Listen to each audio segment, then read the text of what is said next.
wabarakatuh. Kembali lagi dengan podcast kita, saya David Saifullah dan teman saya Muhammad Fikri.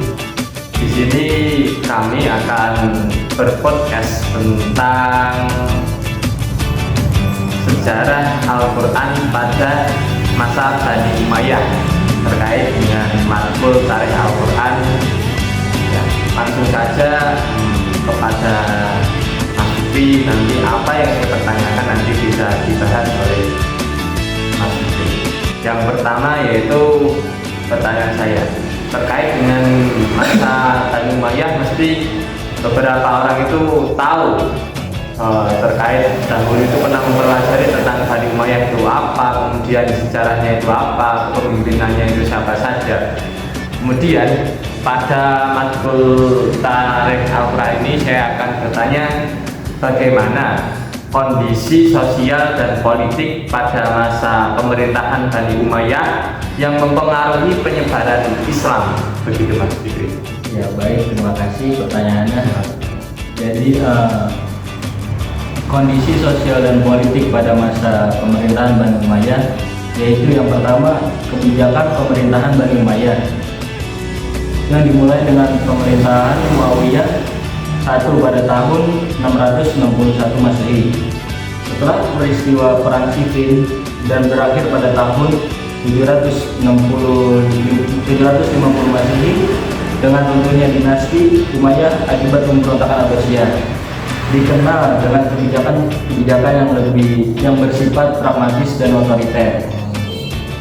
Yang kedua, pengaruh sosial dan politik terhadap penyebaran Islam pada masa pemerintahan Umayyah, yaitu Islam mengalami perluasan yang sangat pesat, tidak hanya dalam jumlah pemeluk, tetapi juga dalam penyebaran budaya dan bahasa Arab.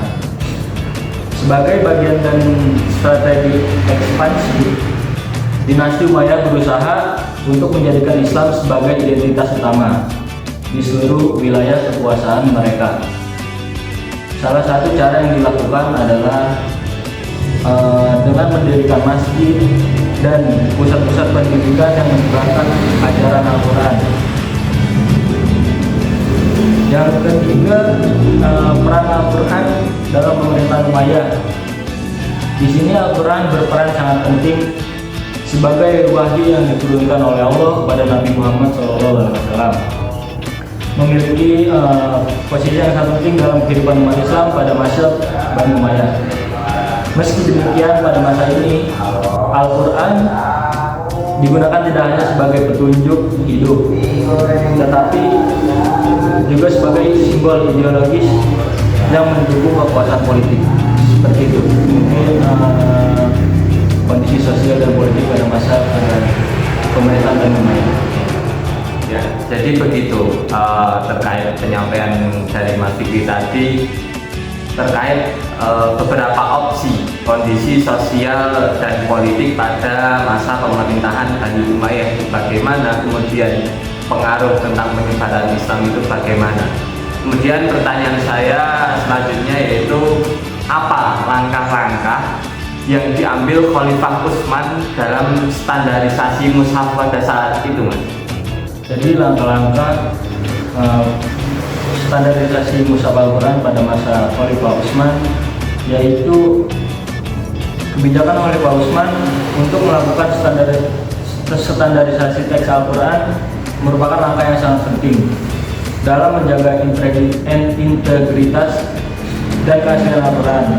Standarisasi ini mencakup beberapa hal, yaitu yang pertama penggunaan dialek Quraisy, yaitu Utsman memutuskan bahwa bacaan yang digunakan dalam mushaf yang distandarisasi adalah bacaan dialek Quraisy. Dan yang kedua, penulisan dengan huruf hijaiyah yang jelas. Penulisan mushaf pada masa Utsman dilakukan dengan huruf hijaiyah yang jelas dan mudah dipahami. Terus yang ketiga, pengawasan yang ketat. Proses penulisan dan penyebaran Utsmani dilakukan di bawah pengawasan ketat dari Khalifah Utsman dan tim yang terdiri dari para ahli Al-Quran. Yang keempat itu yang terakhir, penyebaran salinan mushaf Setelah mushaf standarisasi selesai, salinan mushaf Utsmani disebarkan ke seluruh penjuru dunia. Jadi seperti itu. Ya. Jadi begitu tentang standarisasi pada masa Khalifah Utsman dengan adanya dialek Quraisy, kemudian ada penggunaan huruf hijaiyah yang jelas, kemudian ada penyebaran mushaf begitu ya. Kemudian pertanyaan selanjutnya yaitu apa saja perbedaan qiraat atau perbedaan bacaan yang menjadi kontroversi pada masa Bani Umayyah?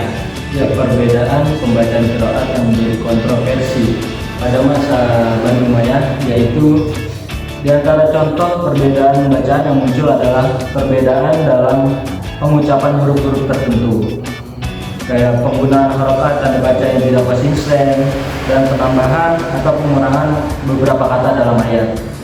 Misalnya, beberapa masyarakat di Mesir lebih sering membaca dengan dialek Mesir, terus sedangkan di Irak menggunakan dialek yang berbeda. Fenomena ini menimbulkan kebingungan di kalangan umat Islam karena perbedaan bacaan ini tidak hanya menyangkut dari aspek linguistiknya, tetapi juga bisa menimbulkan perbedaan makna dalam ayat tersebut. Jadi seperti itu. Ya, gitu.